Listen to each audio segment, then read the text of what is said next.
Fala galera, beleza? Tudo bom? Como é que vocês estão? Espero que continue todo mundo bem, se cuidando, passando aí bem o tempo com a família de vocês, se protegendo e esperando passar esse momento complexo que a gente está vivendo. Deixa eu te falar uma coisa, deixa eu te perguntar uma coisa. O que você achou da aula anterior, né, do vídeo que eu fiz antes? Você gostou? Você não gostou? O formato ficou bom? Ficou longo demais? Ficou curto demais? Diz aí pra mim, coloca lá no comentário aqui do Classroom, ou então coloca lá no comentário do YouTube.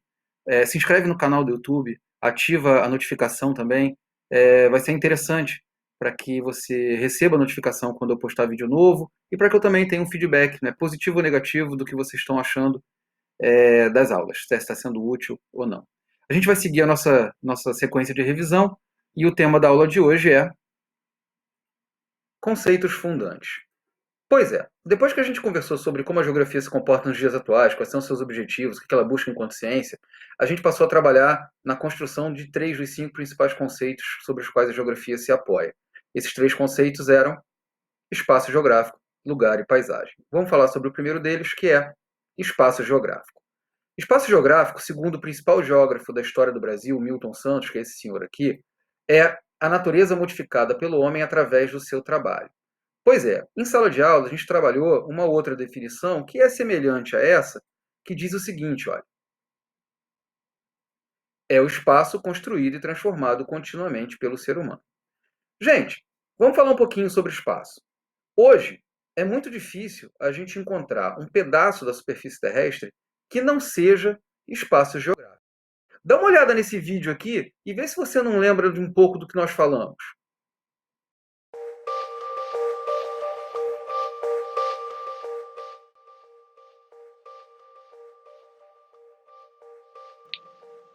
Esse é um trecho de um vídeo que eu retirei da internet que mostra uma ilha gigantesca composta apenas de plástico que flutua no meio do Oceano Pacífico. Esse plástico todo que está ali não foi colocado pessoalmente por nós seres humanos, mas ele chegou ali fruto da nossa ação indireta. É o plástico que a gente jogou nas praias, é o plástico que a gente jogou nos rios e que, aos poucos, foram se acumulando nessa área por causa das correntes marítimas. Isso só mostra que nós, seres humanos, com o desenvolvimento da técnica, com a evolução do nosso trabalho, conseguimos hoje transformar todo o espaço terrestre, mesmo que à distância. Por isso, a gente pode afirmar, sem sombra de dúvidas, que hoje todo o espaço terrestre é sim espaço geográfico.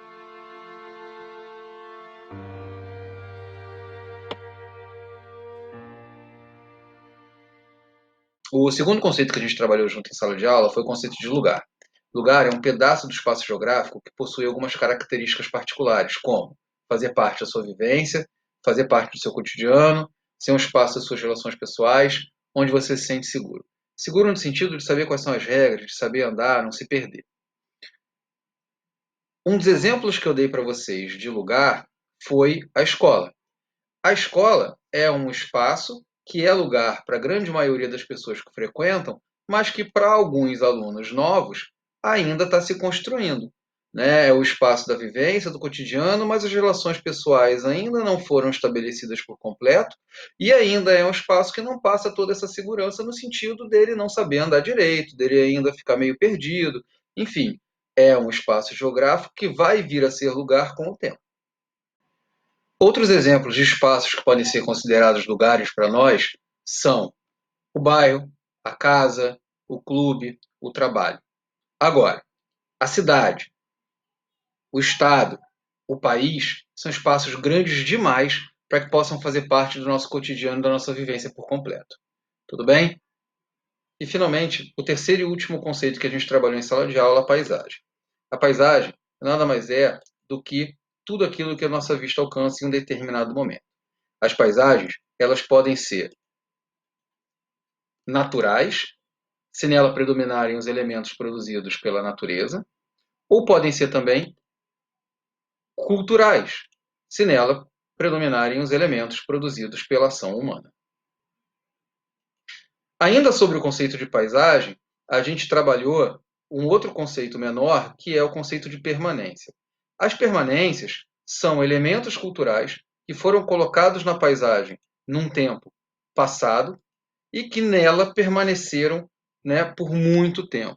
O exemplo que a gente trabalhou em sala de aula foi o Copacabana Palace. Olha aí, no passado, ele já estava lá e permanece na paisagem até hoje.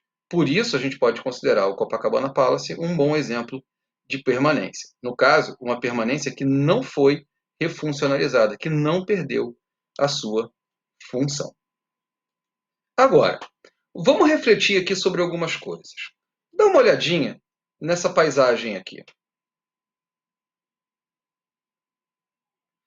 Essa paisagem, ela é uma paisagem natural ou cultural? Esses animais que estão aí, embora sejam animais, e num primeiro momento a gente acha que eles são elementos produzidos pela natureza, quando a gente observa e vê que eles fazem parte de uma ação humana, quando a gente vê que eles nada mais são do que elementos que compõem uma atividade econômica desenvolvida por nós seres humanos, a gente tem que dizer que essa paisagem aí é uma paisagem cultural. Agora, deixa eu te convidar para uma última reflexão. Qual seria a diferença entre espaço geográfico e paisagem? Essa é uma resposta difícil de dar. Para explicar, deixa eu te contar uma história. Na segunda metade do século passado, num período conhecido como Guerra Fria, Estados Unidos e União Soviética disputavam quem é que ia dominar a política e a economia do mundo. Os Estados Unidos desenvolveram aí uma bomba de nêutrons. Essa bomba era capaz de atingir um local, matar toda a vida presente nele, mas preservar as construções. Portanto, antes do momento em que a bomba atingiu o local, onde ali estavam as construções e os responsáveis por ela, os seres vivos, os seres humanos, era um espaço geográfico. Agora, após a bomba atingir o local, virava apenas paisagem. Pois é, a paisagem é como se fosse uma foto. Não tem vida de verdade ali. É só aquilo que a gente vê. É um frame. É um momento daquele espaço. O espaço, não. O espaço, ele precisa de vida. Ele está em constante transformação. Agora, será que precisa de uma bomba de nêutrons para fazer a vida sumir de um local? A gente está num momento complicado. A gente está vendo várias cidades do mundo sendo esvaziadas por conta do medo do coronavírus. Pois é, olha só algumas imagens registradas pelo mundo de cidades praticamente sem vida. Barcelona, Beirute, Bogotá, Londres, Nova York,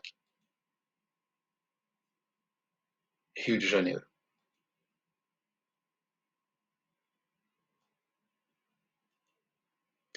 Espero que vocês tenham gostado da aula. A gente volta a se ver semana que vem. Não esquece, deixa seu comentário aí, diz se você achou legal, diz se você assistiu, diz se foi útil para você. Não esquece também de se inscrever lá no canal para poder receber as notificações de quando eu postar novos vídeos. Abração, pessoal. Até mais.